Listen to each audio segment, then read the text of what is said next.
बिस्मिल्लाहिर्रहमानिर्रहीम।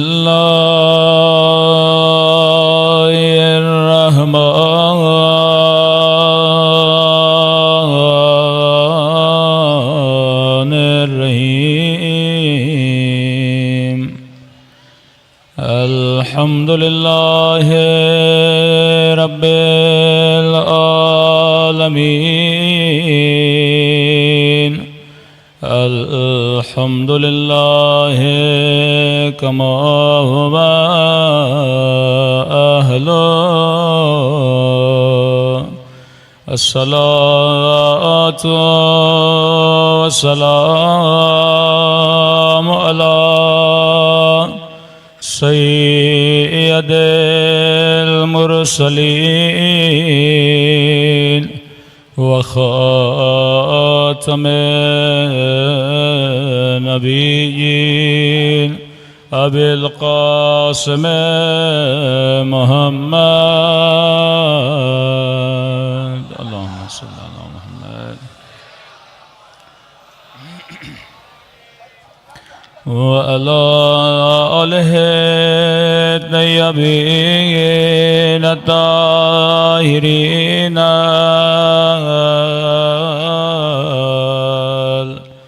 मअसूमीन। सब मिल के अपने आका की सलामती की दुआ।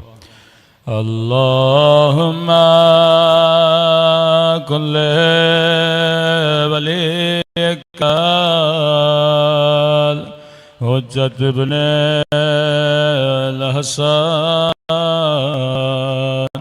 सलवात का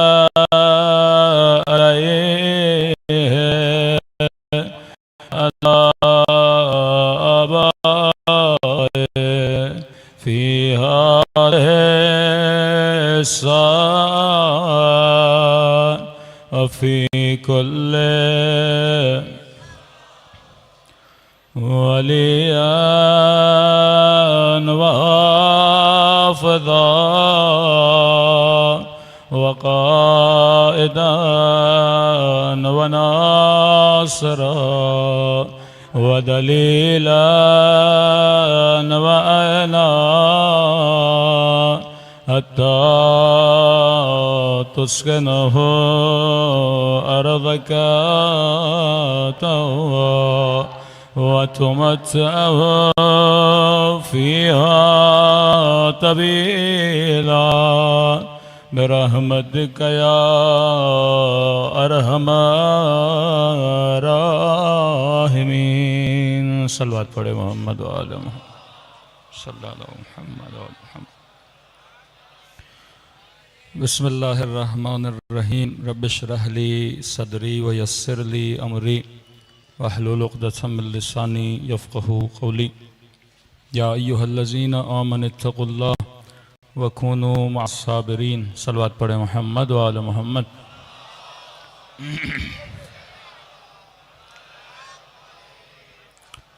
दुआ है परवरदिगार आलम हम सब की इबादतों को अपनी बारगाह में कबूल फरमाए और जिस मकसद ज़िंदगी और मकसद इबादत को लेकर फ़र्श अज़ा पे तशरीफ़ लाते हैं, खुदा उन मकासद में हम सबको कामयाबियाँ नसीब फरमा दे। मुसलसल अर्ज़ कर रहे हैं कि दुनिया एक सफ़र का नाम है और हमने इस सफ़र में अपना नाम एक लश्कर में लिखवाना है कि मेरे छठे इमाम फरमाते हैं कि कायनात में दो लश्कर हैं, या लश्कर जहालत का है या लश्कर अक़ल का लश्कर है। अब ये तुमने फ़ैसला करना है कि तुमने लश्कर जहालत में ज़िंदगी गुजारनी है या लश्कर अक़ल में ज़िंदगी गुजारनी है। कि मेरे मौला की पूरी हदीस है जिस पे इमाम ख़ुमैनी ने एक तफसील से किताब लिखी है, जिस पे हमने थोड़ी सी गुफ्तगू पिछले साल भी खिदमत में रखी थी। इसी तरह आपके चौथे इमाम की भी एक दुआ है सहीफ़े सज्जादिया में, गालिबन 17 या 14 उस दुआ का नाम है। उसमें भी मौला 40 सिफ़ात बताते हैं कि जिसमें यह बयान करते हैं कि मोमिन इन सिफ़ात को पहचानो, कहीं ऐसा ना हो कि शैतान इसी सिफ़त के ज़रिए से तुझे हमारे दर से क्या कर दे, दूर कर दे। कि अल्लाह ने कई चीज़ें इंसान की फितरत में रखी हैं। अब शैतान फितरत को तो नहीं बदल सकता कि रसूल खुदा फरमाते हैं कि मैं अल्लाह की तरफ से मुबल्लिग बन के आया, मेरी जिम्मेदारी यह है कि तबलीग करूं। लेकिन कहा कि शैतान का काम तबलीग नहीं है, शैतान मुज़य्यन है, वो चीज़ों को जीनत देता है। शैतान का काम तबलीग नहीं है कि आप कहें कि मौलाना बुराई की तबलीग हो रही है। बुराई की तबलीग नहीं होती, बुराई को जीनत दी जाती है। किस तरह बुराई की तबलीग नहीं होती? क्योंकि बुराई की तबलीग करने की ज़रूरत नहीं है। बुराई में इब्तदा ही सी कशिश है। अब मसलन अगर किसी को रिश्वत की दावत दी जाए, पैसा किसको बुरा लगता है? उसको देखते ही उसके अंदर कशिश है। शहवानी चीज़ों में देखते ही इंसान के लिए कशिश है। अगर कोई शिकम परस्त है, उसे खाने की चीज़ें अच्छी लगती हैं। अब इसमें शैतान ने कोई मेहनत नहीं करनी कि आपको बोले कि आप पैसा ले लो, आपको बोले कि शहवानी चीज़ों के पीछे आ जाओ, आपको नशे के पीछे लगाए। कि नहीं, वो मुज़य्यन है, वो चीज़ों को खूबसूरत करता है। मेरा काम यह है कि मैं मुबल्लिग हूँ कि सुबह सवेरे नमाज के लिए उठना, वज़ू करना, 2 रकत नमाज पढ़ना, इसमें ज़हमत है। यह ऐसा नहीं है कि अजान आ जाए और आप दौड़े दौड़े मस्जिद की तरफ चले जाएं। रोज़े रखने में ज़हमत है। ऐसा नहीं कि हर बंदा बड़ी आसानी से रोज़ा रख ले। हज पे जाने में ज़हमत है, इतनी गर्मी है, तवाफ़ करना है, थकन होती है। ऐसा नहीं कि हर बंदा दौड़े दौड़े और कहे कि जनाब मुझे हज करने के बाद बड़ा मज़ा मिला या मुझे रोज़ा रखने के बाद बड़ा मज़ा मिला। फरमाया नहीं, इसमें ज़हमत है, तबलीग इसकी तबलीग की जाती है। लोग इन चीज़ों को नहीं समझते। क्यों इमाम हुसैन करबला के मैदान में अगर असहाब इमाम हुसैन तीर खा रहे हैं और इमाम हुसैन नमाज कायम कर रहे हैं, ये कार ज़हमत है। उस नमाज को कायम करना, इसमें ज़हमत होती है। लेकिन शैतान के लिए किस चीज़ की ज़हमत है? फरमाए वो मुज़य्यन है। अब मुज़य्यन का मतलब क्या है? कि मसलन हर बंदा फितरतन आशिक कमाल है। वो क्रिश्चियन हो, वो मसीही हो, वो हिंदू हो, हर बंदे को कमाल पसंद है, हर बंदे को परफेक्शन पसंद है। कोई इस मजमे में ऐसा जवान जो यूनिवर्सिटी में दाखिला ले और ये कहे कि जनाब मैंने तो फेल होना है कोई ऐसा नौजवान जो मैट्रिक और इंटर या ए लेवल और ओ लेवल के एग्जाम देना चाहे, कहे मुझे फेल होना बड़ा अच्छा लगता है? हर किसी को पास होना अच्छा लगता है। वो बंदा जो फेल हो गया वो भी पास होना चाहता है। हर बंदा परफेक्शन को पसंद करता है, ये फितरत में है। हर बंदा कमाल को पसंद करता है। अगर आप ये सोच रहे हो कि इब्ने साद कमाल के पीछे नहीं था, वो भी कमाल के पीछे था। जो बंदा चोरी कर रहा है वो भी किसी न किसी कमाल तक पहुंचना चाहता है। वो बंदा जो मस्जिद में जा रहा है वो भी किसी न किसी कमाल तक पहुंचना चाहता है। किसी भी इंसान को तनज़्ज़ुली पसंद नहीं, हर इंसान तरक्की करना चाहता है। अब सवाल यह है कि मेरी ज़ात जब कमाल की आशिक है, परफेक्शन की आशिक है, किसी भी इंसान को नक्स पसंद नहीं होता, हर इंसान कमाल को पसंद करता है। क्यों जब एक तस्वीर कामिल हो जाती है आप उसे पसंद करते हो? ये फितरत है। क्यों जब एक हसीन मंजर आपके सामने आता है आप फौरन वाह वाह बोलते हो? क्योंकि ये आपकी फितरत है। क्यों एक अच्छी खूबसूरत खत, अच्छी खूबसूरत राइटिंग जब आप देखते हो तो आप उसकी तारीफ करते हो? क्योंकि अल्लाह ने आपकी फितरत में रखा है कि आप क्या हो, आशिके कमाल हो। कि मैं फ़ज़ाइली एक बयान देता हूँ कि किसी रिटायर फौजी ने कहा कि आप शिया मौलवी हजरात इतना अमीरुल मोमिनीन के फ़ज़ाइल क्यों बयान करते हैं, दूसरों की बातें क्यों नहीं करते? मैंने कहा हमारा कसूर नहीं, ये मसला फितरत का है कि फितरत को अली इब्न अबी तालिब अच्छा लगता है। कि मुझे आपकी बात समझ में नहीं आई। मैंने कहा देखिए आपकी फितरत आशिक कमाल है, जहां उसे परफेक्शन नजर आती है फितरत उसकी तारीफ करने लगती है।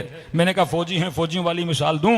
मैंने कहा फौजी की ड्यूटी क्या है कि बॉर्डर पर खड़ा हो और अपने वतन और अपने सरहद का क्या करे, दिफा करे। मैंने कहा यहाँ दुश्मन अटैक कर दे, कुछ फौजी बहादुरी से मुकाबला करें और कुछ फौजी भाग जाएं, आप किन की तारीफें करोगे? तो कहने लगा जो खड़ा हो जाए, जो दिफा करे, जो जान को जोखे में डाले और वतन का दिफा करे, हम उसकी तारीफ करेंगे। मैंने कहा बस यही मसला है, हम भी अली की इसीलिए तारीफें करते हैं ना?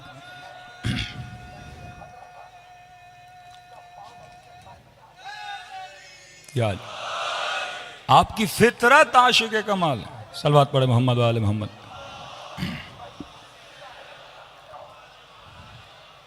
फितरत को जहां इल्म नजर आएगा ये सजदा रेज हो जाएगी, इसे जहां शुजाअत नजर आएगी सजदा रेज हो जाएगी। खुदा कभी भी अपनी कोई ऐसी सिफत नहीं बताता जिसमें नक्स हो। कहा मैं जब्बार हूँ, मैं क़हार हूँ, मैं मुतकब्बिर हूँ, मैं क़दीर हूँ, मैं अलीम हूँ, मैं बसीर हूँ, मैं समी हूँ। ये सारी सिफ़ात कौन सी सिफ़ात हैं? कमाल की सिफ़ात हैं। अब यहाँ पे एक इंसान कामिल जिस्मानी तौर पे कब बनता है? कि जिसकी आँखें भी सालिम, जिसके कान भी सालिम, जिसकी ज़बान से कलिमात अदा करे तो सही, जिसकी जिस्मानियत भी सालिम, जिसका दिल भी सही से चले, गुर्दे भी सही से काम करें। आप कहेंगे जिस्मानी तौर पर क्या है? कामिल है। कि हम कहते हैं ना ये जवान मसलन बुलूग जिस्मानी तक पहुंचा है लेकिन बुलूग अक़लानी तक नहीं पहुंचा, यानी बालिग हो गया जिस्मानी तौर पर लेकिन अभी तक अक्ल के एतबार से यह बालिग नहीं हो सका। जिस्मानी तौर पर तो हैवान भी बालिग हो जाता है, असल कमाल यह है कि इंसान अक़लानी तौर पर बालिग हो जाए। अब सवाल जहन में पैदा होता है कि जब हर इंसान आशिक कमाल है, कोई भी ऐसा इंसान नहीं जो फेल होना चाहे। आप बड़े से बड़े काफर, बड़े से बड़े जालिम से जाके पूछोगे कि आपको जन्नत अच्छी लगती है जहन्नुम, वो कहेगा मुझे जन्नत अच्छी लगती है। आप यजीद से भी जाके पूछोगे कि यजीद जन्नत में जाना है या जहन्नुम में, कहेगा मैंने कहाँ जाना है? जन्नत में जाना है। क्योंकि नक्स किसी को नहीं पसंद, जवाल किसी को नहीं पसंद, हर बंदा आशिक कमाल है। अब सवाल जन्म लेता है कि जब हर बंदा आशिक कमाल है तो फिर अपने साथ क्यों बना? फिर यजीद क्यों बना? फिर कोई मुआशरे में जालिम क्यों बनता है? फिर मुआशरे में कोई किसी का हक क्यों खाता है? कि ये है शैतान का कमाल कि वो क्या करता है कि जो चीज कमाल नहीं है उसे कमाल बना के दिखाता है। कि जवान है, इसके जहन में यह चीज डाल दी कि फला कुर्सी मिल गई तो तू कामयाब हो जाएगा, फला हुकूमत मिल गई तो कामयाब हो जाएगा, फला वजारत मिल गई तो कामयाब हो जाएगा। अब इब्ने साद के जहन में शैतान ने यह डाल दिया कि अगर तुझे रे की हुकूमत मिली तो तू कामयाब हो जाएगा। लश्कर हुसैन वालों के जहन में यह था कि अगर फर्जंद रसूल की मदद की तो हम क्या हो जाएंगे? कामिल हो जाएंगे। लेकिन अब कलाम मासूम में का इंसान, अगर इंसान साहिब बसीरत हो वो कमाल को पहचान सकता है। मौला कमाल क्या है? मासूम फरमाते हैं कि कमाल वो है जिसे जवाल ना हो। ऐसी चीजों के आशिक बनो जिसे कभी जवाल ना हो। आप किसी खूबसूरत चेहरे के आशिक बने, है कोई ऐसा चेहरा जो हमेशा हसीन रहे, आखिर मुरझा जाएगा। हुस्न को कमाल समझा, आशिक हुस्न बने, जिस दिन हुस्न गया मोहब्बत भी चली गई। फला बंदे से आपने दोस्ती की क्योंकि जनाब बहुत मालदार है, आपने माल को कमाल समझा। लोग सियासतदानों से दोस्तियां करते हैं, वज़रा से दोस्तियां करते हैं, और ये ज़माना तो सेल्फियों का ज़माना कि कोई भी बड़ा बंदा पकड़ लिया और आपने सेल्फी निकालना शुरू कर दी। अब इंसान अक्लमंद ये सोचे कि अगर मैं किसी सेलिब्रिटी के साथ सेल्फी निकाल रहा हूं, उसके साथ सेल्फी निकालने से क्या उसका कमाल मेरे अंदर आ जाएगा? आप बड़े से बड़े आलिम के साथ फोटो निकालते हैं, चलो मोहब्बत का इजहार है, लेकिन उस फोटो से उसका इल्म तो आपके अंदर नहीं आना। उस मशहूर शख्सियत के साथ फोटो निकालने से उसकी शोहरत तो आपके अंदर नहीं आनी। अगर आप चेहरे के आशिक बनोगे, चेहरे को जवाल है। अगर आपने माल की वजह से किसी के साथ दोस्ती की है, दोस्ती तब तक रहेगी जब तक वो मालदार है। और हुस्न की वजह से कोई आपके साथ दोस्ती कर रहा है, हुस्न जब तक रहेगा तब तक ये दोस्त रहेगा। अगर शोहरत की वजह से कोई दोस्ती कर रहा है, शोहरत जब तक रहेगी दोस्त रहेगा, और जिस दिन वो चीज चली गई दोस्ती भी खत्म हो जाएगी। तभी मासूम फरमाते दुनिया की कोई ऐसी चीज नहीं जिसे हमेशा कमाल रहे।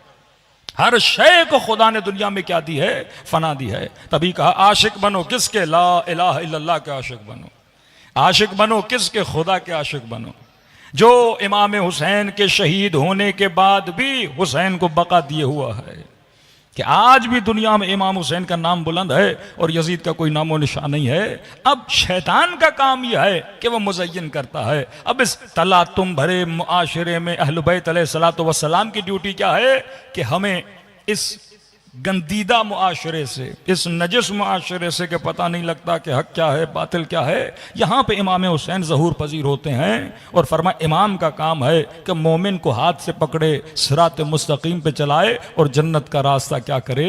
दिखलाए। इस मुआशरे में फ़र्श अज़ा इमाम हुसैन ही आपको बताने के लिए आया है कि बंदे खुदा कमाल हकीकी क्या है, लज्जत हकीकी क्या है। दुनिया वाले जीनत दे के तुझे ये दिखाते हैं ये लज्जत है, ये बिल्कुल ऐसे है कि आप किसी नजासत को उठाओ, उसको टिश्यू पेपर में डालो और बेहतरीन हरीर और रेशम के कपड़े में बांधो और उसके ऊपर आप खुशबू लगा दो। अब आपको क्या नजर आ रहा है? जाहिर नजर आ रहा है, लेकिन आपको बातिन नजर नहीं आ रहा। लेकिन इमाम चीजों के बातिन को देखता है। इब्ने साद रे की हुकूमत के जाहिर को देख रहा है, लेकिन इमाम हुसैन उसे बातिन बता रहे हैं कि इब्ने साद रे की हुकूमत तो दूर है, लेकिन रे की हुकूमत या रे की जमीन के गंदम का दाना भी अल्लाह तुझे नसीब नहीं करेगा। लेकिन जो आशिकान इमाम हुसैन थे, शब आशूर अपने खेमे में बिठाया, दो उंगलियों के दरमियान उन्हें दिखाया कि तुम्हारा मकाम जन्नत मुअल्ला में क्या है। सलवात पढ़े मोहम्मद वाले मोहम्मद।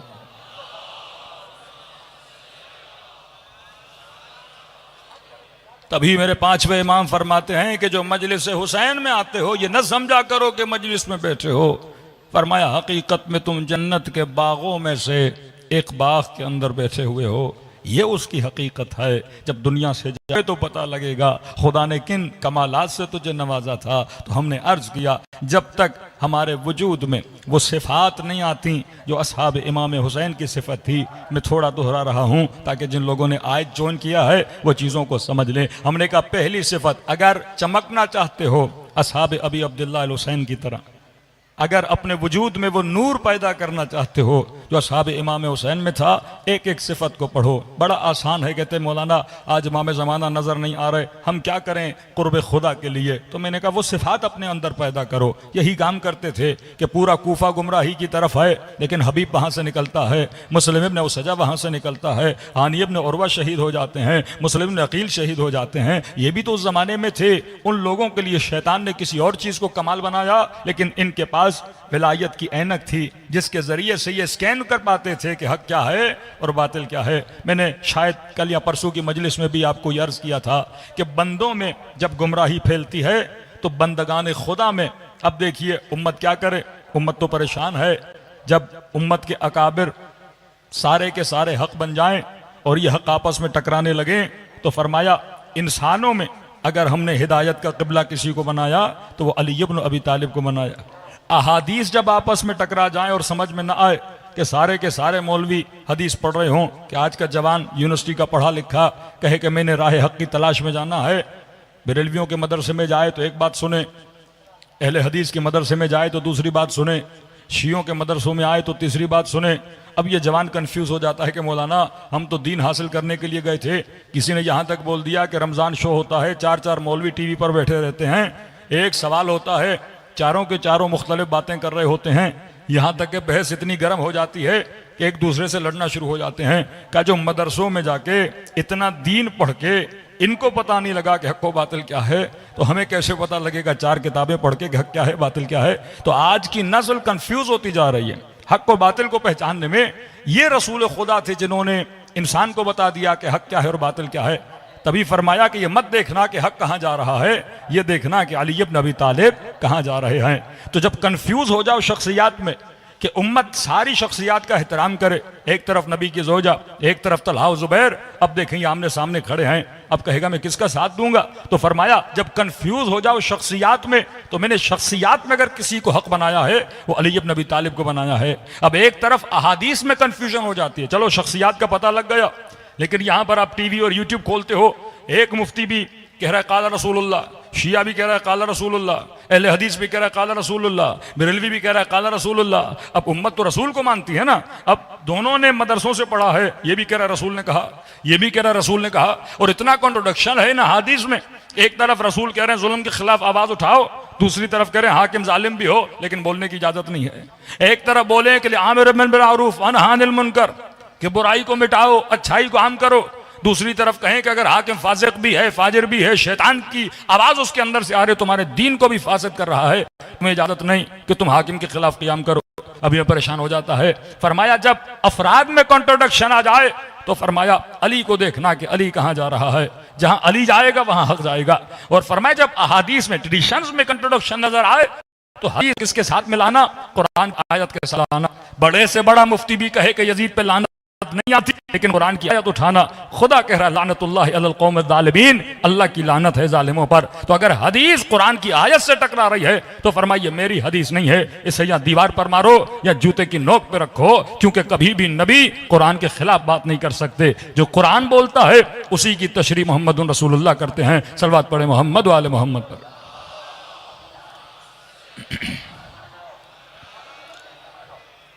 वअज्जिल फरजहुम, एक छोटी सी आपको मिसाल दे रहा हूं कि किस तरह इन्होंने अहादीस में रद्दबदल किया और उम्मत को कंफ्यूज किया। ये शायद मैंने पिछले साल पढ़ा था कि नहीं पढ़ा था।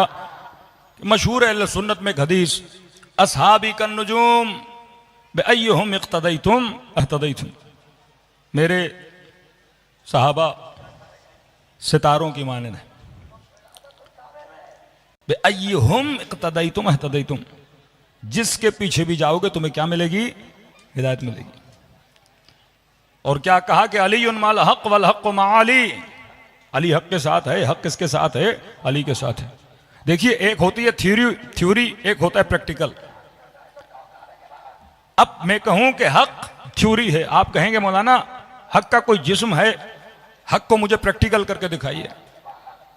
तो कहा कि ये न देखना हक कहां जा रहा है, ये न देखना कि हक की थ्योरी कहां जा रही है, ये देखना कि अली कहां जा रहा है। अमीरुल मोमिनीन है, लिबास हक, जामा हक। कि मसलन कुरान को नेज़ों पे बुलंद किया कि ला हुक्म इल्लल्लाह, ये नारा हक का है कि नहीं? थ्योरी है कि अल्लाह के अलावा कोई हुक्म नहीं चलेगा, नारा है, थ्योरी है। अब सवाल यह है, कभी इस थ्योरी को मैं उठाता हूं, कभी फलां उठाते हैं, कभी फलां उठाते हैं। अब हमें कैसे समझ में आए कि हक क्या है, बातिल क्या है? दो लफ्ज हैं, एक है मुजमल, एक है मुबय्यन। मसलन कहा कि ला तक़रबुस सला, नमाज के करीब ना हो। अब अगर आपने पहला जुमला सुना, ये मुजमल है, अब सारी उम्मत कहे कि हम नमाज के करीब नहीं आएंगे। अगले जुमले में उसकी तबयीन की, वह अंतुम सुकारा, जब नशे की आलम में हो या नशे में हो तो फिर नमाज के करीब ना आना, लेकिन अगर नशे में नहीं हो तो नमाज पढ़ सकते हो, कोई ऐब नहीं है। पहला जुमला मुजमल, दूसरा जुमला उस मुजमल चीज को क्या कर रहा है, उसकी तबयीन कर रहा है। यहां कहा कि मैं अल्लाह वली, मेरा रसूल वली, तीसरा वो वली जो हालत रुकू में ज़कात देता हुआ नजर आ जाए। अगर खुदा सिर्फ ये कहता तीसरा वली, लेकिन उसकी तबयीन की खुदा ने, वो वली जो हालत रुकू में ज़कात देता हुआ नजर आ जाए, निशानियां बताएं, उसकी तबयीन की परवरदिगार आलम ने। अब ये जो हदीस है कि अस्हाबी कन नुजूम बिअय्युहुम इक्तदैतुम अहतदैतुम, मेरे सारे के सारे सहाबा क्या हैं? सितारे की मानद है।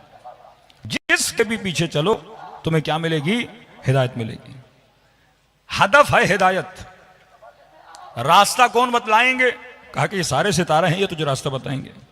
हिदायत का नतीजा है जन्नत। जिसकी दुआ शिया सुन्नी अहले हदीस, जो बंदा नमाज पढ़ता है वो नमाज में कहता है इहदिनस सिरातल मुस्तकीम, खुदा हमें क्या दे? हिदायत दे। हदफ हिदायत। और फरमाया हिदायत तक पहुंचाने वाले कौन? ये मेरे असहाब जो सितारों की तरह हैं। कितने असहाब? सिफात असहाब का नहीं, जिसने रसूल को देखा वो सहाबी है। कितने हैं? का 1 लाख से ज्यादा। तो मैं जवानों को थोड़ी मिसाल देकर समझा रहा हूं। मसलन आपने कराची से जाना है हैदराबाद और यहां पे 100 गाड़ियां खड़ी हैं। आपने कहा मौलाना हैदराबाद जाना है, किस गाड़ी को फॉलो करूं ताकि हैदराबाद पहुंचूं? मुझे रास्ता नहीं पता। और मैंने कह दिया कि 100 की 100 गाड़ियां हैदराबाद जा रही हैं, इनमें से किसी के पीछे भी जाओगे हैदराबाद पहुंच जाओगे। लेकिन जब आप गाड़ी के पीछे चले तो एक गाड़ी कोयटा चली गई, एक गाड़ी तफ्तान चली गई, एक गाड़ी कसूर चली गई, एक गाड़ी लाहौर चली गई।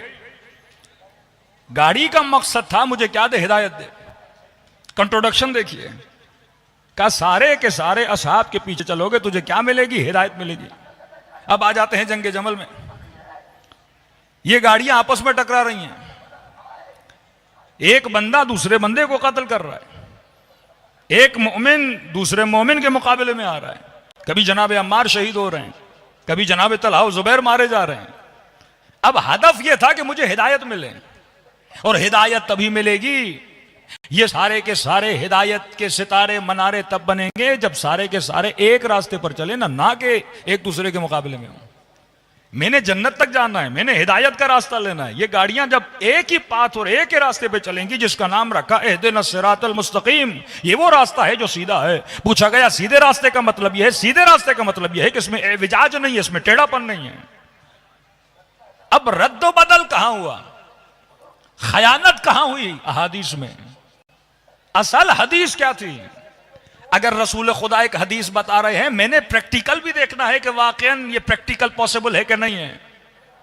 अगर कह रहे हैं कि मेरे अहले बैत हर तरह के रिजिस से दूर हैं, तो क्या हम शिया सिर्फ ये पढ़ते रहें या अहले बैत की जिंदगी में भी देखें हर तरह के रिजिस से दूर हैं कि नहीं है? हदीस या कुरान की आयत जब तक प्रैक्टिकल नहीं होती तब तक उसकी तस्दीक नहीं होती।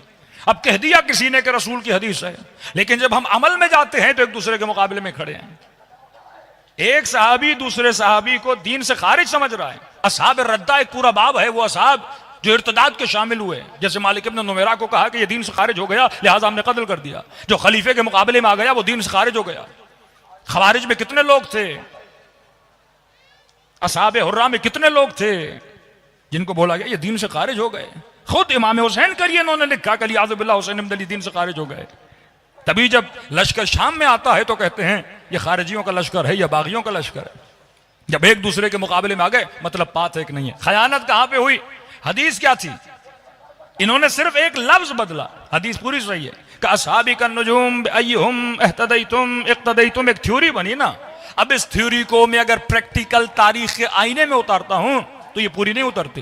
कि अहले सुन्नत के इतने बड़े आलिम दीन ताहिरुल कादरी साहब फरमाते हैं अपने लोगों को, हमने आज तक ऐसी तालीम नहीं दी, हम कहते हैं पढ़ो तारीख से इबरत सीखो, कुरान पढ़ो इबरत सीखो, वातबरु या उलिल अलबाब, अय साहिबान लुब, अय साहिबान मगज, कुरान के किस्सों से कुरान की आयतों से इबरत लो। कुरान मुर्दों पे पढ़ने के लिए नहीं है, मुर्दा चला गया, कुरान इसलिए है ताकि इबरत सीखो। कुरान जिंदों के लिए है, मुर्दों के लिए नहीं है। लेकिन आज हमने कुरान और सूरह रहमान को सिर्फ अपने मुर्दों के लिए रख दिया है। फरमा नहीं, कुरान मुर्दा रूहों को जिंदा करने का नाम है, कुरान मुर्दा फिक्र को बेदार करने का नाम है। जिस तरह करबला इंसानी फिक्र को बेदार करने का नाम है, इसी तरह कुरान फिक्र को बेदार करता है।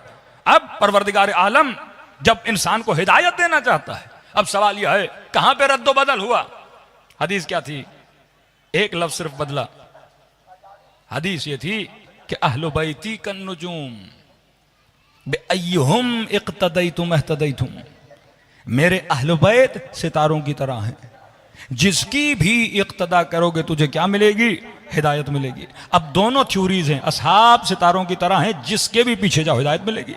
एक थ्योरी है कि मेरे अहलु बैत सितारों की तरह हैं, जिसके पीछे भी जाओ हिदायत मिलेगी। तो ये तब हिदायत के सितारे बनेंगे जब इनका आपस में कोई कंट्रोडक्शन न हो, आपस में कोई लड़ाई न हो। आप 12 इमामों को उठा लें, कभी नहीं मिलता कोई इमाम किसी से लड़ा हो। इमाम हसन जब सुलह करते हैं तो लोग आते इमाम हुसैन के पास, क्या है फर्जंद अली तुम तलवार उठाओ हम आपका साथ देंगे। तो इमाम हुसैन क्या फरमाते हैं? फरमाते हैं हसन जिस तरह तुम्हारा इमाम है इसी तरह हुसैन का भी इमाम है। जो हसन के जमाने में हुसैन ने, अगर इमाम हुसैन मौला हसन के जमाने में होते वही करते जो इमाम हसन ने किया। इमाम हुसैन ने जो किया अगर इमाम हसन होते तो वही काम करते जो इमाम हुसैन ने किया। तभी फरमाया अव्वलुना मोहम्मद औसतुना मोहम्मद आखिरुना मोहम्मद बल कुल्लुना मोहम्मद, कि हम सारे के सारे क्या हैं? मोहम्मद हैं। कभी भी अहल बैत के अफ़आल में आपको कॉन्ट्रोडक्शन नजर नहीं आता, कभी भी इख्तलाफ नजर नहीं आता। तो मैं उसके पीछे लगूँ ना, अगर 12 के पीछे लगूँ तो 12 की फ़िक़ा एक हो, 12 का अखलाक एक हो, 12 की रविश एक हो, 12 की आपस में मोहब्बत एक हो। लेकिन दूसरी तरफ जाते हैं एक बंदा दूसरे बंदे को कत्ल कर रहा है, तो सिर्फ अहल बैत अलैहिस्सलातु वस्सलाम से दूर करने के लिए। फरमाया अफराद में जब कंफ्यूजन का शिकार हो जाओ तो मेरी आल को देखना, अली को देखना, अली की आल को देखना, कहां खड़े हैं तुम भी वहीं खड़े हो जाना। और फरमाया जब अहादीस में रद्दो बदल देखो, मैं तुम्हारे दरमियान कुरान छोड़े जा रहा हूं। कोई भी हदीस पढ़ो फौरन उस कुरान के उसूल से मिलाओ। अगर कुरान से टकराती है तो इस हदीस की कोई वैल्यू नहीं है। सलवात पढ़े मोहम्मद वाले मोहम्मद पर।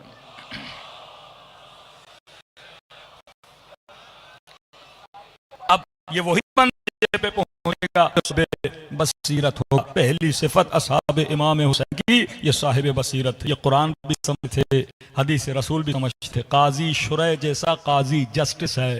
आप समझें एक जमाने का चीफ जस्टिस से फतवा दे रहे हैं, लोग उसे काज़ीउल कुज़्ज़ात मान रहे हैं और वो लेटर लिख रहा है कि इन इन दलाइल की बुनियाद पर, रसूल की इन इन हदीसों की बुनियाद पर इमाम हुसैन का हाकिम वक्त के खिलाफ क़याम करना सही नहीं है, क्योंकि हाकिम वक्त उलिल अमर है और जो उलिल अमर के खिलाफ निकलता है ये रसूल ने कहा, वो रसूल ने कहा, लिहाजा अलियादु बिल्लाह उसको कत्ल करना क्या है? जायज़ है। यजीद ने फतवा लिया, फतवा लेने के बाद इमाम हुसैन को क्या किया? शहीद किया। यही झूठे फतवे आपके ज़माने में भी निकले कि मुसलमान मुसलमान को कब करता है जब पीछे लगता है।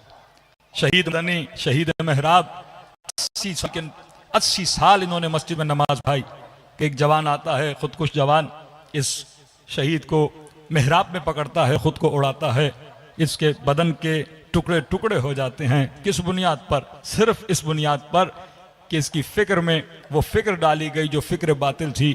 उम्मतें इसी तरह गुमराह हुई। फरमाया अगर इस गुमराही से बचना चाहते हो तो क्या बनो? साहिब बसीरत बनो। जनाब बुरैर की तरह, यजीद इब्न सुबैत की तरह, मुस्लिम इब्न औसजा की तरह, जनाब जॉन की तरह, जनाब वहब कल्बी की तरह, ये वो थे जो हक़ व बातिल की पहचान रखते थे। दूसरी सिफत हमने आपकी खिदमत में अर्ज़ की जो असहाब इमाम हुसैन में थी, वो थी विलायत पजीरी। जब तक हमारे वजूद में एक्सेप्टेंस ऑफ विलायत, कंप्लीटली इताअत मासूमीन, इताअत खुदा नहीं आती, तब तक हमारी ज़िंदगियों में बरकत नहीं आती। तीसरी सिफत हमने बताई सारिउ इलल खैरात, फरमाया कार खैर में जितना जल्दी हो सके दौड़े दौड़े आगे बढ़ो, कभी भी सुस्ती न किया करो। जिन्होंने सुस्ती की, जनाब जहश ने सुस्ती की, अगले दिन करबला पहुंचा, पछता रहा था कि ऐ काश में हुसैन की मदद करता और दरिया में डूब के मर गया। लेकिन ये ज़िंदगी कैसी, एक दिन पहले शहीद होता तो आज इमाम ज़माना जिस तरह यजीद इब्न सुबैत को सलाम कर रहे हैं, मुस्लिम इब्न औसजा को सलाम कर रहे हैं, इसको भी इमाम सलाम कर रहे होते। लेकिन इसने कार खैर में सुरअत नहीं दिखाई, कार खैर में जल्दी नहीं की। फरमाया कभी भी नेकी और खैर का मौका अपने हाथ से न जाने दिया करो, क्योंकि इंसान को अपने लम्हे का नहीं पता कि मैं जिंदा हूँ कि नहीं हूँ। चौथी सिफत असहाब इमाम हुसैन के ये थी कि असहाब अहल बैत अलैहिस्सलाम के अंदर एक जज्बा होता था जो खुशी का जज्बा था, जो खुदा ने कहा जन्नत वालों की निशानी है, जन्नत वाले हमेशा खुश रहते हैं। इनके चेहरों पे मुस्कुराहट होती थी, इनके दिल मुतमईन होते थे। आज जवानों में सबसे बड़ी बीमारी, खवातीन सबसे बड़े मसाइल का जिनका शिकार हैं, वो कौन सा मसला है? वो डिप्रेशन का मसला है, वो एंजाइटी का मसला है, वो पैनिक अटैक्स आते हैं लोगों को। अब सवाल है, अली वाला भी है, नमाज भी पढ़ता है, रोज़ा भी रखता है, मजलिस में भी आ रहा है, इसे क्यों डिप्रेशन हो रहा है? अल्लाह तो कहता है हम मोमिनों के दिलों पे सुकून को नाजिल करते हैं। अरे कल शहीद होना है, बुरे रात को लश्कर हुसैन में हंसी मजाक कर रहा है, खुशी के आलम में बैठा हुआ है, पता है कि कल शहीद हो जाएंगे, लेकिन चेहरों पे खुशी है। अहले बैत अलैहिस्सलातु वस्सलाम के चेहरों पे कभी मायूसी आपको नजर नहीं आती कि वो लश्कर यजीद का मलऊन सिपाही ये कहे कि मैंने हुसैन को अकबर का लाशा उठाते हुए देखा, अब्बास का लाशा उठाते हुए देखा। कभी हुसैन रो रहे थे, कभी कह रहे लान कसर जहरी, मेरी कमर टूट गई, लेकिन कहते यही हुसैन है जिनको मैंने गोदी कत्लगाह में देखा। लेकिन ऐसा चेहरे पे इत्मीनान, ऐसा चेहरे पे सुकून था कि यह नहीं लग रहा था ये वही हुसैन है जो शाम को अपने भाई का जनाजा उठा रहा था, जो ज़ोहरे आशूर के बाद अपने अकबर का जनाजा उठा रहा था। का ऐसा सुकून, ये कैसा सुकून है, ये कैसी खुशी है जो खुदा मोमिन को अता करता है। यानी ये तरतीब आपको साइंस में नहीं मिलती। आज कोई डिप्रेशन का मरीज है, साइंस वाले गोली दे देते हैं, जाके खा लो और आराम कर लो। जब तक हम अपनी थिंकिंग को, जब तक हम अपनी फिक्र को अहले बैत की रविश पे नहीं लाते, तब तक हमारी जिंदगियों में खुशियां नहीं आती। कल मैंने एक सिफत बताई थी कि अगर खुश रहना चाहते हो तो फरमाया अपनी सोचों को सही करो। मौला कैसे? फरमाया हुस्न ज़न रखा करो। ये मोमिन जो मोमिन के लिए सूए ज़न रखता है, ये इंसान को तबाही और बर्बादी की तरफ लेकर जाता है। फरमाया मोमिन के लिए हुस्न ज़न।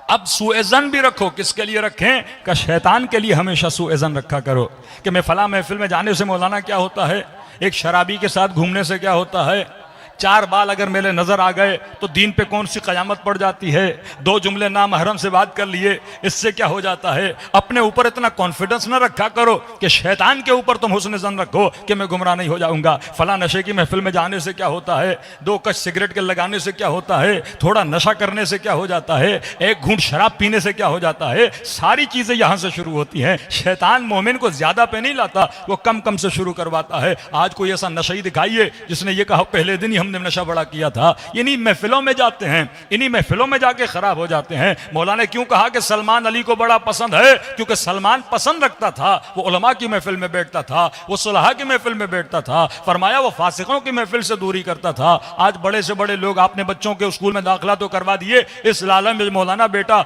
ओ लेवल पढ़ लेगा, बेटा ए लेवल पढ़ लेगा, ये इंग्लिश मीडियम में चला जाएगा, लेकिन उसी स्कूल में डांस क्लासेस होती हैं, म्यूजिक क्लासेस होती हैं। अरे जिन बच्चियों के साथ आपकी बच्ची पढ़ रही गई है वो हिजाब नहीं करती। जिन बच्चे के साथ आपका बच्चा पढ़ रहा है उनके घरों में न वो तहजीब है, न वो तमद्दुन है, न वो इस्लामी कल्चर है, मुकम्मल उनका माइंड जो है वो वेस्टर्नाइज हो चुका है। अब बाप बड़ा आज़ादार है, माँ बड़ी आज़ादार है, लेकिन 8-8 घंटे बच्चे उन स्कूलों में जाते हैं। फिर फ़ायदा क्या हमारे सरमाएदार होने का? फिर फ़ायदा क्या इस मकतब में खुम्स के तसव्वुर का कि जब तक अपने एजुकेशन सेंटर नहीं बनाओगे, जब तक अपने वजूद के अंदर अपने तालीम के इदारे नहीं बनाओगे, 8 घंटे बच्चों को हवाला कर देते हो इन फुस्को फजूर वाले स्कूलों में सिर्फ इसलिए कि बच्चा इंग्लिश पढ़ ले। भाई आप क्या इंग्लिश मीडियम स्कूल नहीं खोल सकते?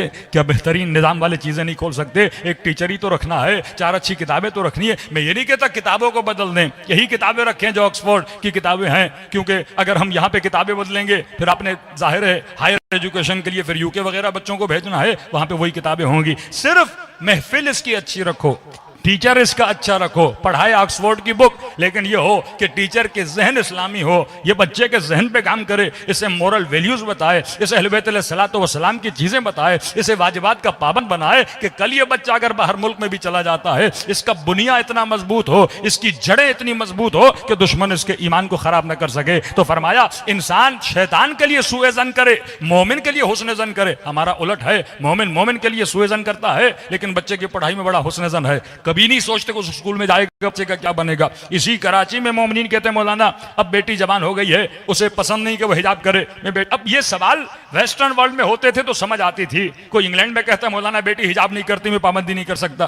कोई यूरोप में कहता है मौलाना बेटी हिजाब नहीं करती, वहां तो न बीवी पर कंट्रोल है न बच्चों पर कंट्रोल है, वहां वालिदैन गुलाम बन के वहां पर जिंदगी गुजारते हैं, यानी दिन ब दिन डरते रहते हैं कहीं बेटा छोड़ के न चला जाए, बेटी छोड़ के न चली जाए, क्योंकि न वहां पे आपका घर पर कंट्रोल है न घर वालों पर कंट्रोल है। तो सवाल यह है, पाकिस्तान में यह सवाल हो रहा है मौलाना बेटी हिजाब नहीं करना चाहती, बेटी फलां दोस्तों की बर्थडे में जाना चाहती है, बेटी फलां दोस्तों के साथ फंक्शन पे जाना चाहती है, अब पता नहीं वो घर कैसा है। फरमाया अगर बुरी महफिल, सबसे बदतरीन चीज जो इंसान को खराब करती है वो गलत दोस्तियां हैं, वो गलत महफिलें हैं, वो गलत लोगों के साथ उठना बैठना है, इंसान का ईमान तबाह बर्बाद हो जाता है। तो फरमाया हुस्न जन करो मोमिन के लिए, हुस्न जन करो खुदा के लिए, और सूए जन करो शैतान के लिए। इन्नहु लकुम अदुव्वुम मुबीन, ये तुम्हारा खुला दुश्मन है, ये एक जर्रे से भी तुझे अहले बैत से दूर कर देता है। मैंने शायद यह वाकया नहीं पढ़ा, शबस इब्न रबी जंग नेहरवान में अमीरुल मोमिनीन का अलम बरदार है, जंग नेहरवान अमीरुल मोमिनीन का अलम बरदार है कि एक तरफ जनाब इब्न अब्बास, एक तरफ शबस इब्न रबी, एक तरफ हुज्र इब्न उदय, 3 इतने अकाबिर उम्मत हैं, अबू अय्यूब अंसारी, ये 4 लोगों को अलम दे रहे अमीरुल मोमिनीन, जिनमें शबस इब्न रबी भी है। और यही शबस इब्न रबी करबला के मैदान में अलम बरदार यजीद है, नहरवान में अली का अलम बरदार और जंगे करबला में यजीद का अलम बरदार। और जब इमाम हुसैन शबस को कहते तूने मुझे खत नहीं लिखा, कहता मुकर गया, मैंने खत नहीं लिखा। इमाम ने कहा बाद जाके मेरा खत निकाल के ला। मौला खत निकाल के लाते हैं, कहा ये तुम्हारी हैंड राइटिंग नहीं, क्या ये तुमने नहीं लिखा? मुकर गया। कहा तू वो नहीं जो मेरे बाबा के लश्कर में था? कहने लगा हुसैन तुम्हारे बाबा ने मुझ पे जादू किया था, अभी अल्लाह ने मुझे हिदायत दी है। और जब इमाम हुसैन ये जुमला अन्नास अबीदुद्दुनिया, लोग दुनिया के गुलाम हैं, दीन इनके ज़बान की चिटकारी है, उस वक्त कहने लगा इब्ने साद क्या तुमने हुसैन की तकरीरें सुनाने के लिए बुलाया है या हुसैन को कत्ल करने के लिए बुलाया है? फिर ये कहे कि हुसैन जब मैं तुझे कत्ल कर दूंगा, मैं खुशी में नजराने के तौर पर कूफे में मस्जिद बनाऊंगा, जिस मस्जिद का नाम रखा मस्जिद हुमरा, लाल मस्जिद, ये उसने बनाई, शबस इब्न रबी ने बनाई। इमाम हुसैन के मुकाबले में जर्री सी गलत महफिल इंसान को दुश्मन बना देती है, जर्रा सी गलत महफिल इंसान को दीन से दूर कर देती है। जब हाथों से चीज चली गई फिर इंसान कुछ भी नहीं कर सकता। तो फरमाया हुस्न जन रखो, मोमिन के लिए हुस्न जन रखे। लेकिन आज हमारे यहाँ वसवसे की बीमारी, ये बार बार हर चीज पे इस्तिखारा निकालना। अल्लाह ने अक्ल दी है, 2+2 करो, कैलकुलेशन करो और कैलकुलेशन करके अपने नताइज पर पहुंचो। वो बिजनेस हो या शादी के मामलात हो, बेटी की शादी हो। आज कई लोग औलाद की मौलाना 10 रिश्ते आए हैं, इस्तिखारा मना आ गया। अब उस इस्तिखारे के चक्कर में 10 रिश्तों को जवाब दे दिया, बेटी की उम्र चढ़ गई और जिंदगी इसकी तबाह बर्बाद कर दी।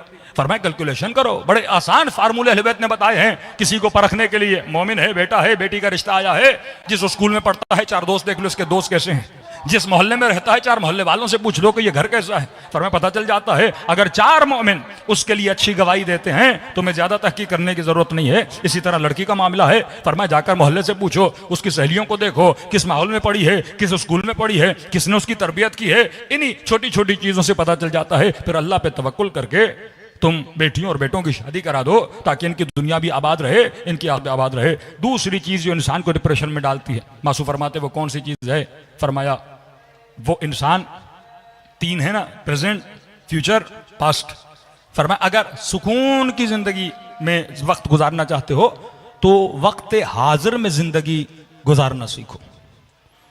कई लोग हैं जो पास्ट में रहते हैं और उस अपने पास्ट की वजह से गमगीन रहते हैं। कई माएँ हैं, मौलाना मेरा बेटा बड़ा जवान था, दुनिया से चला गया, अब उसी बेटे के गम में रोए जा रही है, रोए जा रही है, रोए जा रही है। फरमाया हाल में जिंदगी रहना सीखो। मौलाना हम पहले बहुत अमीर थे, अब ये मसाइल हो गए, हम गरीब हो गए, अब वो अपनी अमीरी पे रो रहा है कि पहले ये था आज ये है। कहीं हाल में रहना सीखो। कई लोग वो हैं जो फ्यूचर के खौफ से डिप्रेशन में आ जाते हैं। हमारे यहां अक्सर बुढ़े हजरात जो 50-60 क्रॉस कर जाते हैं वो मौत का सोच सोच के पहले ही मर जाते हैं। फरमाया आज में रहो, कल का क्यों सोचते हो?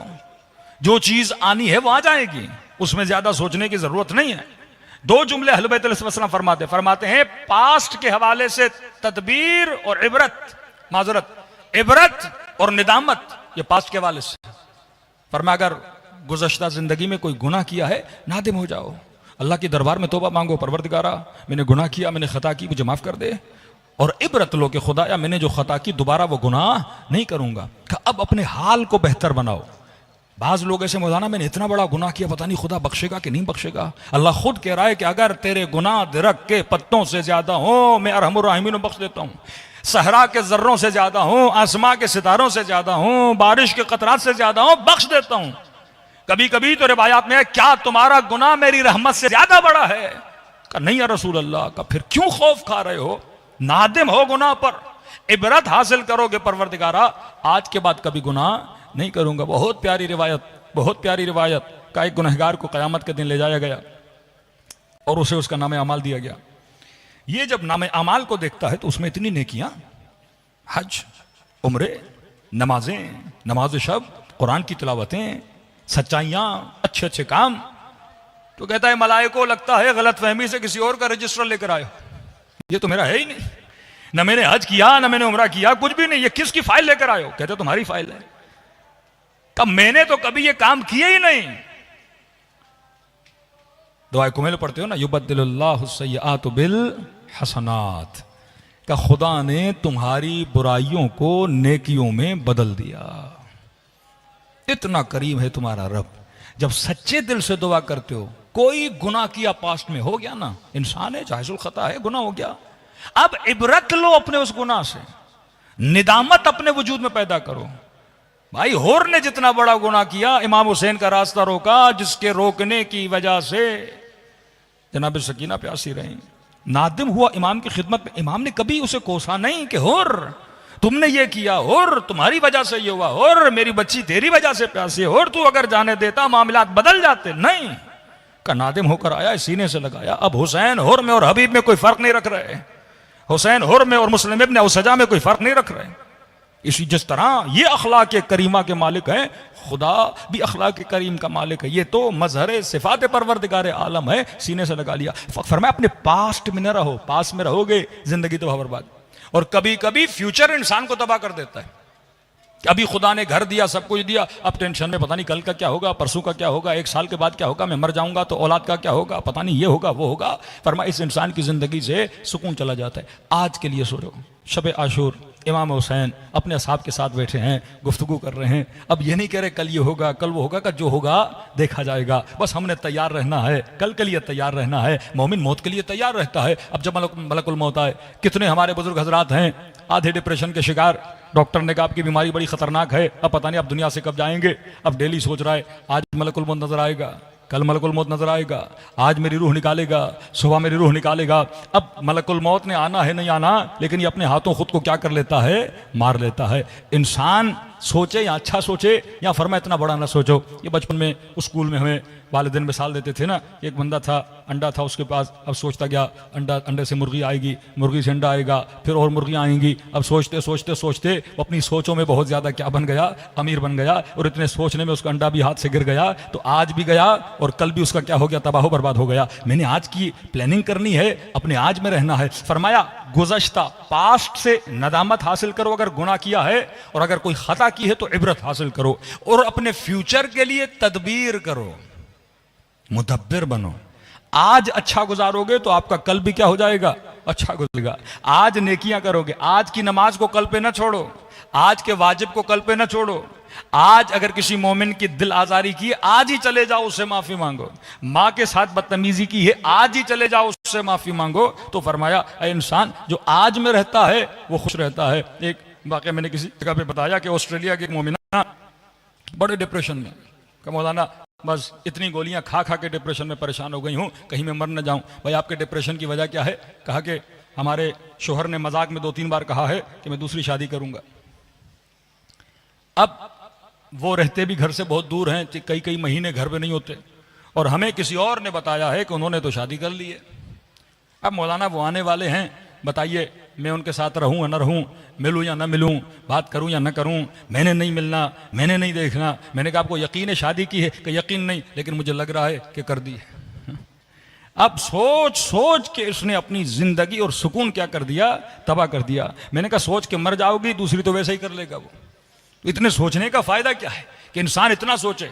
मैंने कहा आप ना सोचें, अल्लाह पे छोड़ें, जाके मिलें और बिल्कुल नॉर्मल होके मिलें। चंद दिनों के बाद मैसेज आया, मौलाना आप सही कह रहे थे, मैं उनसे मिली, उन्होंने कहा मैं तो मजाक कर रहा था, मैंने कोई शादी की ही नहीं है। अब इंसान एक अमल का सोच सोच के, क्योंकि आपकी फिक्र की जो स्पीड है वो बहुत ज्यादा है। यहां आपको फोन आया कि भाई आपके बेटे का एक्सीडेंट हो गया और अचानक फोन कट गया। अब जैसे आपने सुना कि बेटे का एक्सीडेंट हुआ, आपका माइंड रिजल्ट तक जाता है, रुकता नहीं है। वो फौरन रिजल्ट क्या देगा, एक्सीडेंट हुआ, पता नहीं टांग टूटी, सर टूटा, बचा, मरा। वो आप पूरी मौत को तसव्वुर कर लेते हो और उस तसव्वुर में आपके वजूद में एक डिप्रेशन पैदा हो जाता है। फरमा नहीं, मैं तवक्कल अल्लाह फहुव हस्बो। अगर कोई ऐसी खबर सुनो तो किस पे तवक्कुल करो, परवरदिगारे आलम पे। लोग ख्वाब देखते थे, छठे इमाम के ताबीर ख्वाब इमाम सादिक मशहूर है, छठे इमाम के पास आते थे। मौला एक ताबीर नहीं करते थे, 6-6 ताबीरें करते थे। 5 ताबीरें पॉजिटिव करते थे, एक ताबीर बताते थे इसका ये मतलब भी हो सकता है। मतलब अपने माइंड को हमेशा किस पे रखा करो, पॉजिटिव पे। आज मुझे मौलाना बुरा ख्वाब देखा, क्या करूं? मैं कहता हूं बुरा ख्वाब देखो तो उलमा फरमाते हैं ये नियत करो कि परवरदिगार अपने ख्वाब को किसके हवाले कर रहा हूं, इमाम जाफर सादिक अलैहिस्सलातु वस्सलाम के। सलवात पढ़े मौला की शान पर। अज्जिल फरजहुम, तो फरमाया पॉजिटिव सोचा करो, हाल में रहा करो। ये नहीं कि पास्ट में चले जाओ और अपने पास्ट के मसाइल को डिस्कस किया करो कि ये था और ये हुआ। फरमा नहीं, आज जो है मौला के साहबी जनाब हुशाम इमाम के पास आते, मौला हादी के पास, फरमाते मौला मैं तंग दस्त हूं, कुछ भी नहीं, मायूस था अपनी तंग दस्ती पर।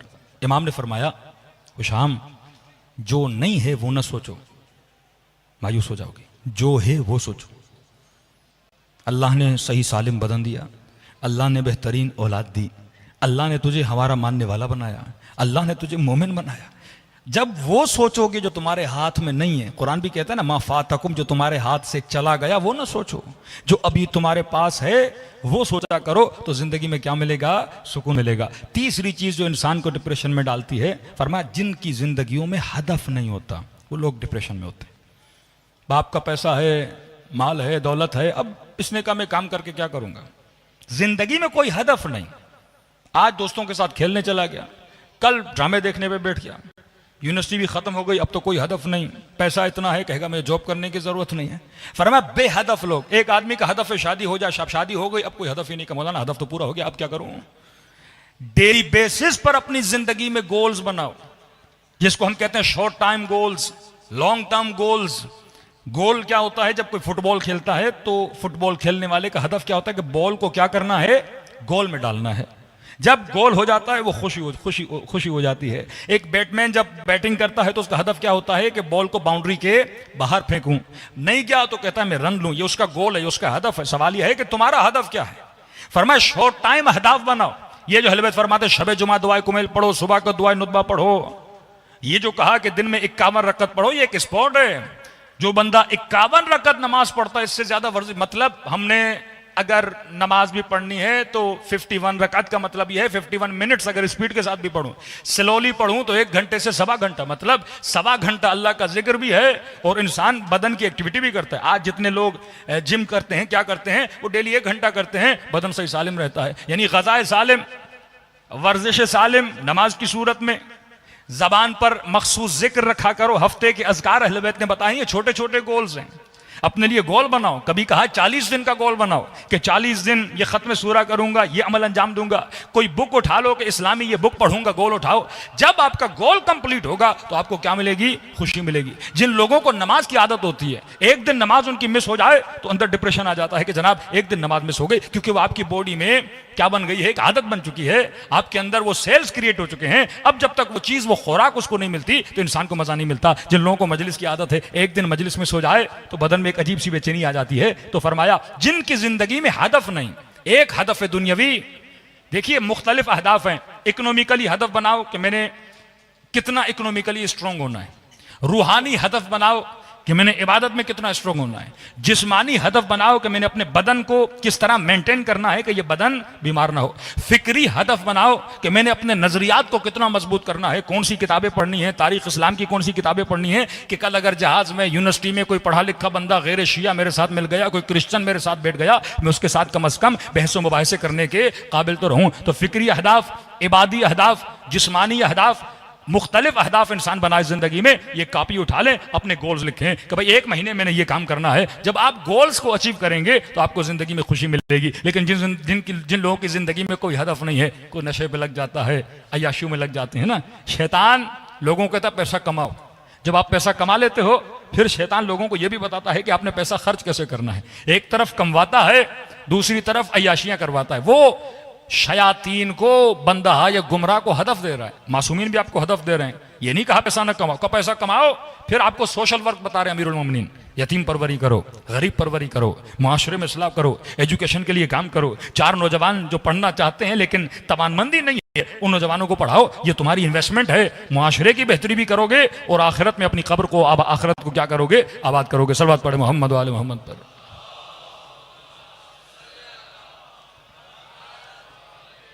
तो हमने कहा पॉजिटिव थिंकिंग, अगर इंसान मुस्बत सोचेगा हमेशा सुकून में रहेगा।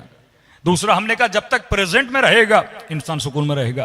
तीसरा हमने कहा जब इसका हदफ बुलंद होगा। इमाम हुसैन करबला जा रहे हैं, हदफ बता रहे हैं, मैं अपने नाना के दीन को जिंदा करने जा रहा हूं, मैं बिदअतों को खत्म करने जा रहा हूं। और उस हदफ के लिए इमाम हुसैन अपने गले की कुर्बानी दे रहे हैं, उस हदफ के लिए अब्बास की कुर्बानी दे रहे हैं, उस हदफ के लिए। ये हदफ ऐसे मत समझो बीबी ज़ैनब निकल के बाहर आ गई हैं, उस हदफ को पाने के लिए तकलीफ उठा रही हैं। अब्बास हदफ लेकर निकले हैं, अली अकबर एक हदफ के तहत निकले हैं, ये पूरा घराना एक हदफ लेकर निकला है और इतना मुसम्मम है अपने हदफ पर कि सब कुछ कुर्बान कर दिया। तभी कहते हैं ना नजरियाती शिया और गैर नजरियाती शिया। इस मुल्क में जब तक नजरियात नहीं होंगे, नजरियाती सियासतदान, गैर नजरियाती सियासतदान, नजरियाती हुक्मरान, गैर नजरियाती हुक्मरान, नजरियाती शिया, गैर नजरियाती शिया जो अपने नजरिए पे कॉम्प्रोमाइज नहीं करता, उसूल पे कॉम्प्रोमाइज नहीं करता। नजरियाती मोमिना कभी हिजाब पे कॉम्प्रोमाइज नहीं करती, नजरियाती मोमिन कभी निगाह हराम पे कॉम्प्रोमाइज नहीं करता। ये कभी भी अपने उसूलों पे कॉम्प्रोमाइज नहीं करते। कहते मर जाएंगे हुज्र इब्न उदै की तरह कट जाएंगे लेकिन नजरियात पे। लेकिन गैर नजरियाती शिया कभी नामहरम की महफिल में बैठेगा, कभी नामहरम के साथ हाथ भी मिला लेगा, कभी किसी महफिल में चला जाएगा। मौलाना हम तो बिजनेसमैन हैं, हर किसी के साथ उठना बैठना होता है, कभी किस मुल्क, यानी इसके लिए परवाह नहीं। पाकिस्तान में हो तो दीनदार, यूरोप गया तो बेदीन, जिस महफिल में गया वैसा बन जाता है। ये मुतज़ल्ज़िल मोमिन है, इसकी बुनियादें मजबूत नहीं है। तो फरमाया एक चीज कि अपने वजूद के अंदर हदफ को पैदा करो, जितना हदफ बुलंद होगा उतनी तुम्हारी जिंदगी बुलंद होगी। आखिरी चीज फरमाया अकीदे को मजबूत करो। जिन लोगों के अकीदे कमज़ोर होते हैं, ये नज़रियात वाली बात आ गई, अकीदे कमज़ोरी की वजह से इंसान के अंदर मायूसी आती। आप चले जाइए वेस्टर्न वर्ल्ड में, ओल्ड हाउसेस का मुआयना करिए, वहाँ जितने बुढ़े बुढ़ियाँ हजरात होते हैं जिनको माँ बाप अपने औलाद ने वहाँ पे छोड़ दिया है, उनकी आंखों और चेहरों में आपको मायूसी नजर आएगी। क्यों? क्योंकि आखिरत का अकीदा उनका कमज़ोर है। पूरी ज़िंदगी कोई डॉक्टर, कोई प्रोफेसर, कमाया, माल बनाया, दौलत बनाई, लेकिन अब देख रहे हैं कि द एंड है, तो जिंदगी खत्म हो रही, हम मर जाएंगे, आगे कुछ भी नहीं, मायूसी आ जाती है। लेकिन वल्लाह अपने मराजे को देखिए, आयतुल्लाह बहजत को तो हमने आंखों से देखा, जवानी में चेहरे पर बड़ा जाहो जलाल होता था, लेकिन जैसे जैसे आगे बहजत बूढ़े होते गए, आप उनके फोटो आज भी मौजूद हैं, देखिए जैसे जैसे बुढ़ापा आता है वैसे वैसे चेहरा खिलता जाता है, वैसे वैसे चेहरे पे खुशी आ जाती है। हम बुढ़े होते हैं तो मायूस होते जाते हैं, क्योंकि हमारे लिए गोया जिंदगी खत्म हो रही है, द एंड की तरफ जा रहे हैं, फना की तरफ जा रहे हैं। लेकिन आगाए बहजत, इमाम खुमैनी, आगाए फाजिल अनकरानी, अभी आगाए वहीद, आप इनके चेहरों को देखें, अजीब सी खुशी इनके चेहरे पर।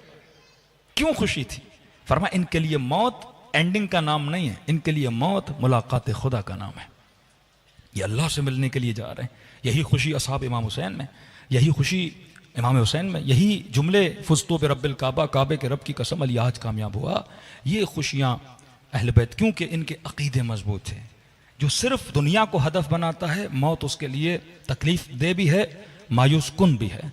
लेकिन जो अकीदे क़यामत पर मजबूत अकीदा रखते हैं, ईमान रखते हैं, वो जब मौत के करीब जाते हैं तो उनके लिए मौत मौत नहीं, अली की ज़ियारत का नाम है। मेरे अजीज़, वक्त बहुत हो चुका।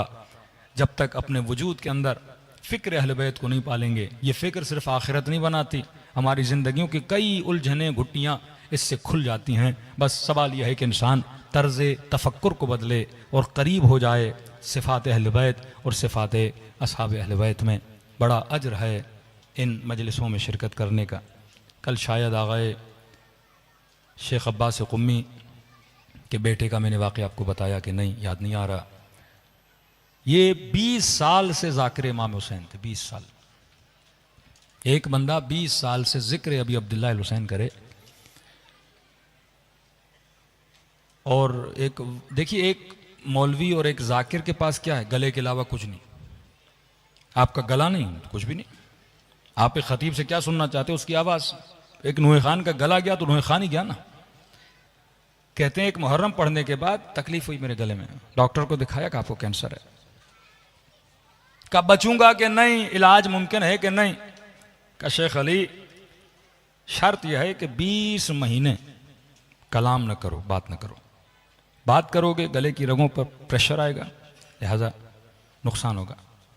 हाँ, जिससे जो चाहिए लिख के बोलो। हाँ, नमाज की हद तक आप पढ़ो कुरान की आयतें। शेख अली कहते हैं कई महीने, यानी एक मुहर्रम से दूसरे मुहर्रम तक मैंने कलाम नहीं किया। फरमाते जब मुहर्रम के दिन आए, अज़ाए हुसैनी शुरू हुई। अब एक ज़ाकिर की क्या तमन्ना है, वो ज़िक्र हुसैन करे। कहता मैं रोने लगा। मैंने कहा मौला हुसैन, आपने मुझसे तौफीक ज़िक्र छीन ली। मौला इस ज़िंदगी का क्या फ़ायदा कि जिसमें मैं ज़िक्र हुसैन न कर सकूं। कहते 4 मुहर्रम आई, बिस्तर पे पड़ा हुआ बड़ी तकलीफ़ में, ख्वाब के आलम में अपने वालिद गिरामी को देखा।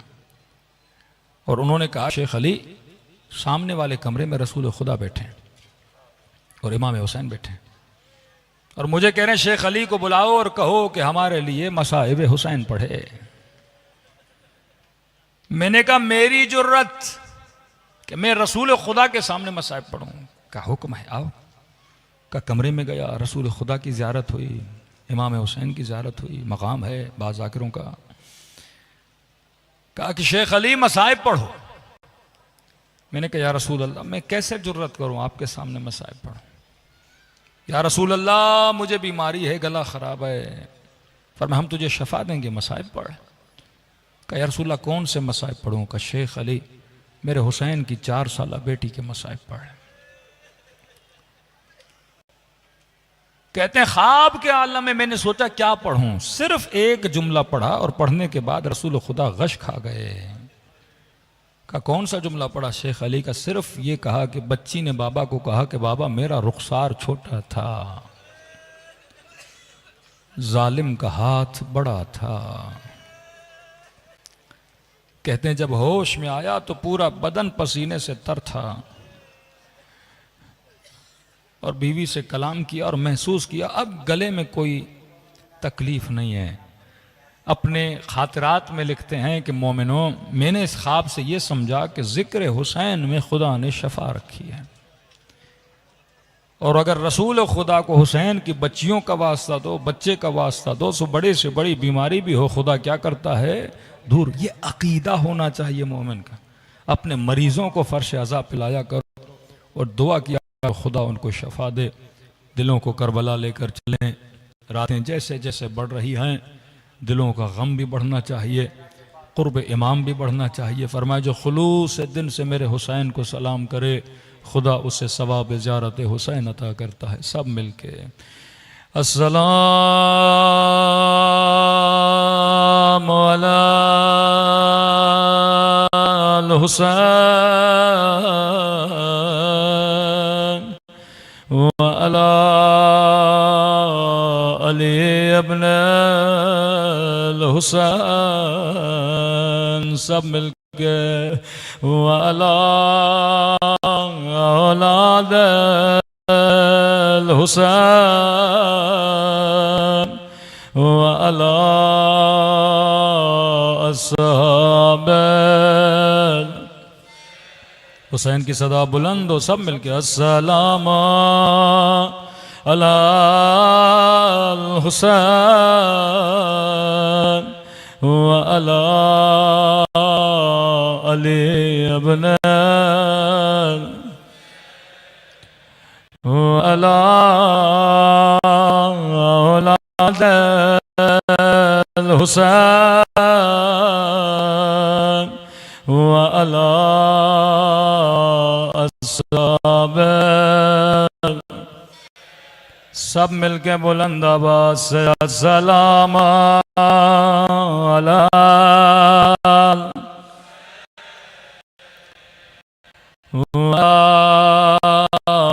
अली इब्न व अला औलाद व अला अस्हाब मेरा सलाम हो रुबाब की उजड़ी हुई गोदी पे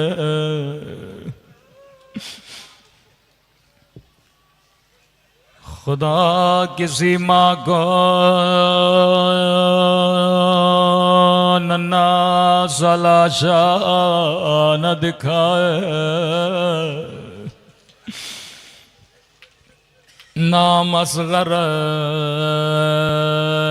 पर हुज्जत कुबरा हुसैन फरमाया नन्ना सा बाबुल हवाइज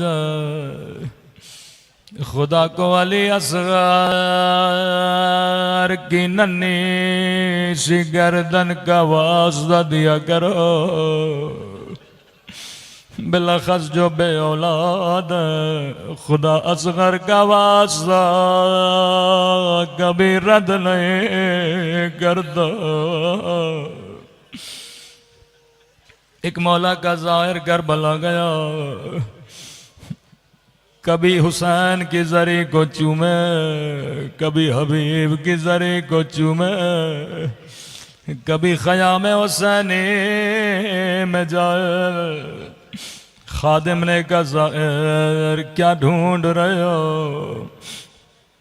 कहने लगा मुझे बता अली असगर की कब्र कहाँ है खादिम ने कहा मुझे नहीं पता का मैंने रिवायतों में सुना था हुसैन ने खैमों के पीछे नन्हे से बदन को दफन किया था मुझे बताओ कब्र अली असगर कहाँ खादिम ने सियातुल्लाह कश्मीरी के पास भेजा आगा कश्मीरी कहते हैं मैंने भी आज तक ये जुमले पर नहीं सोचा था कि अली असगर की कब्र कहाँ गए मैंने कहा आज़ादार कलाना मैं देखूंगा किताबों को परखूंगा आगा कश्मीरी कहते हैं पूरी रात मकतलों को ढूंढता रहा आए खुदा अली असगर की कब्र कहाँ लेकिन फरमाते हैं मुझे कहीं पे मकतल में कोई रिवायत नहीं मिले नमाज तहज्जुद में इमाम हुसैन के साथ राबता किया मैंने कहा मौला आपके शिया पूछते हैं नन्हे से बदन को कहाँ पे दफन किया था ख्वाब के आलम में इमाम हुसैन की ज़ियारत नसीब हुई फरमाया कश्मीरी मेरे शियों को बता दे आज के बाद मेरे असगर को ढूंढा न करे जिसने अली असगर की ज़ियारत करनी है वो मुझ हुसैन की ज़ियारत कर ले। मैंने कहा मौला क्या कहना चाहते हैं? कहा सज्जाद ने नन्हे से बदन को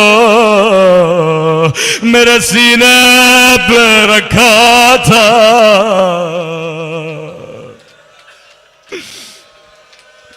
असगर का बदन मेरे सीने पे। खुदा आपको नन्ही सी कब्र असगर के ज़ियारत नसीब कराए जो सीने हुसैन पे। फरमाया मैदान में आवाज दे, हल में नासरन यंसुरना,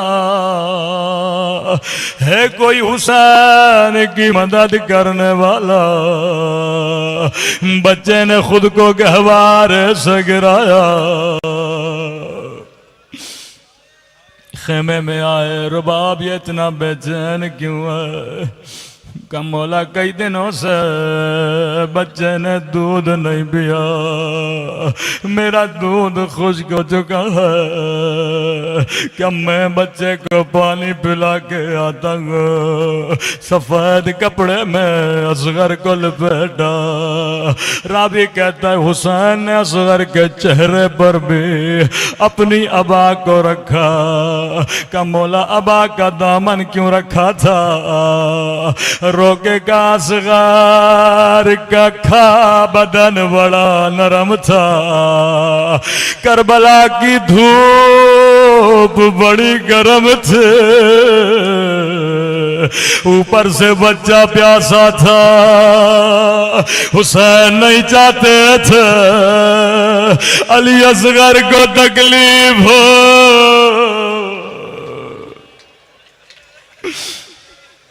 फौज अर्ज किया दुश्मनी हुसैन के साथ, मेरे बच्चे ने तेरा क्या बिगाड़ा? लई ने आवाज दे के कहा हुसैन तुझे प्यास खुद लगी है, तू बहाना बच्चे का कर रहे हो।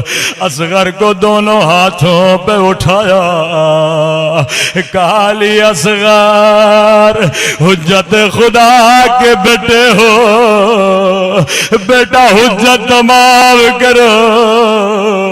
एक मर्तबा नन्ही ज़बान बाहर आए, असगर ने अपने होठों पे फेरे, लश्कर यजीद मुंह छुपा छुपा के रोने लगा।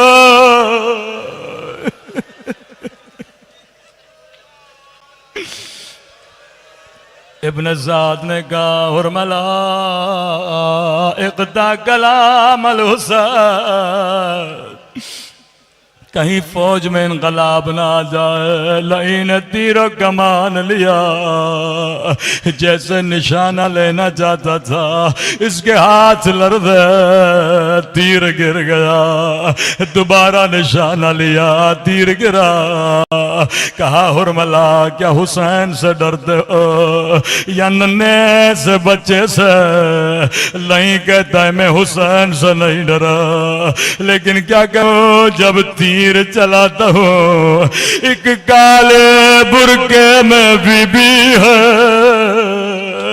जिसने सर पे कुरान रखा है। कह रही है हुरमला मेरे बच्चे ने तेरा क्या बिगाड़ा?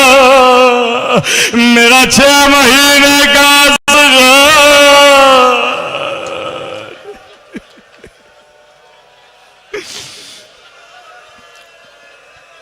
लई ने कहा हुरमला तू निशाना ले, मैं तेरी आंखों पे पट्टी बांधता हूँ। रिवायत के जुमले अरबों के यहाँ 2 तरह के तीर होते थे, एक तीर इंसानों को गिराने के लिए, एक तीर घोड़ों को गिराने के लिए। लई ने वो तीर लिया, जिसका वजन असगर से ज्यादा था, यहाँ तीर कमा से निकला, मिनल उज़ुन इलाल उज़ुल। अल्लाह जाने हुसैन पे क्या गुजरे। रावी कहता है जैसे तीर लगा, हुसैन खंजर निकाला, जिस कपड़े में बच्चे को लिपटा था, जल्दी जल्दी से हुसैन ने कपड़ा फाड़ा। चौथे इमाम से कहा मौला आपके मौला ने ऐसा क्यों किया? का पहले बच्चा कपड़े में बंद था, जैसे तीर लगा बच्चे ने तड़पना शुरू किया। हुसैन ने कपड़ा फाड़ा ताकि असगर को तड़पने में आसानी हो।